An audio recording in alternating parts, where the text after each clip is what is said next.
দলের সঙ্গে সংঘাতের পথে হেঁটে পিএসসি চেয়ারম্যানের পদ গ্রহণ করেছেন তিনি। যদিও মানস ভূঁইয়াকে আরও একবার সময় দিল প্রদেশ কংগ্রেস। তাকে পিএসসি পদ ছাড়ার আর্জি জানিয়ে শনিবার প্রস্তাব পাশ হল প্রদেশ কংগ্রেস কমিটির বর্ধিত বৈঠকে। মানস ভূঁইয়ার কাছে আজ আমরা একটা প্রস্তাব পেশ করতে চলেছি, যেখানে পাবলিক অ্যাকাউন্টস কমিটির চেয়ারম্যানের পদ গ্রহণ থেকে আপনি বিরত হন।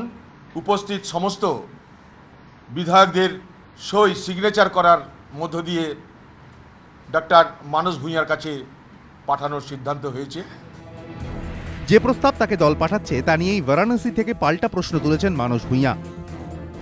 আমি জানতে পারবো যে তাদের মতামত না হয়েছে কিনা। আমি শুনেছি মিটিং এর প্রথমেই অধীরবাবু এসে একটা চিঠির বয়ান নিয়ে এসে এমএলএদের হাতে ধরিয়ে দেন, বলেন আপনারা সই করুন এবং মানসবাবুকে অনুরোধ করুন যাতে তিনি উইথড্র করে নেন। সংঘাতের পথে অনড় থেকে মানুষ কার্যত বুঝিয়ে দিয়েছেন পদ ছাড়া তার পক্ষে সম্ভব নয়। আমি গ্রহণ করলাম বলে স্বীকৃতি দিয়ে এলাম। মাননীয় স্পিকার আমাকে মিটিং ডাকতে বলেছেন, আমি মিটিং ডাকার কথাও বলে দিয়েছি। এখন এই ছাড়াছাড়ির ব্যাপারটা খুব জটিলতার পর্যায়ে চলে গেছে। এখন তো আমাকে কাজ করতে হবে চ্যালেঞ্জ নিয়ে। মানুষ পদ না ছাড়লে প্রদেশ কংগ্রেস নেতৃত্ব কি কড়া পদক্ষেপ নেবে?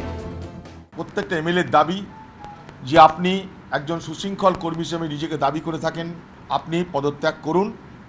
যারা নিযুক্ত করেছে তাদেরকে তাদের কর্তৃত্বকে অস্বীকার করছে, সেই বিষয়টা তো এআইসিকে জানাতে হবে। এআইসি তখন আমাদের যেভাবে কমিউনিকেশন করবে সেটা আমরা তখন ইমপ্লিমেন্ট করব।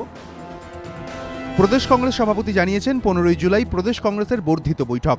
মানুষ ইস্যুতে পরবর্তী পদক্ষেপ নিয়ে ওই বৈঠকে আলোচনা হবে। সুর চড়িয়ে সবংয়ের বিধায়কও পাল্টা জানিয়ে দিয়েছেন সাংবাদিক বৈঠক করেই তিনি জবাব দেবেন। হাইকমান্ড চাইলে সেখানেও নিজের অবস্থান ব্যাখ্যা করবেন। দীপক ঘোষ ও আশাবুল হোসেন, এবিপি আনন্দ।